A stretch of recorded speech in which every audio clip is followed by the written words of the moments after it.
had its own alligator. Washington and Westmoreland. The National Weather Service in Pittsburgh has issued a severe thunderstorm warning for southeastern Washington County and southwestern Pennsylvania, southwestern Indiana County and west central Pennsylvania, southeastern Allegheny White big County bitch. and southwestern Pennsylvania, Westmoreland County and southwestern Pennsylvania, northern Fayette County and southwestern Pennsylvania until 8:30 p.m.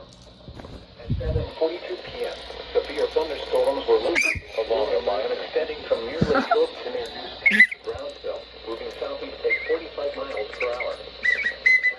60 miles per hour wind gusts. Source, radar indicated.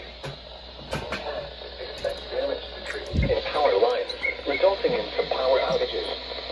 Locations impacted include Greensburg, Jeannette, Latrobe, Connellsville, Marysville, Mont Essence, California, Denora, Mount Pleasant, Scottsdale, Charlotte, Irwin, West Gastown, Loyal Hanna, Blairsville, Manor, Yorkwood, Derry, Dale-Mont, West Newton, and Bentleyville. This includes the following highways: Interstate 70 in Pennsylvania between mile markers 35 and 67. Pennsylvania Turnpike between mile markers 61 and 99. For your protection, move to an interior room on the lowest floor of a building. Please report severe weather by calling 412-262-1980 or send to the National Weather Service Pittsburgh Facebook page or use Twitter at WWG53 Parker.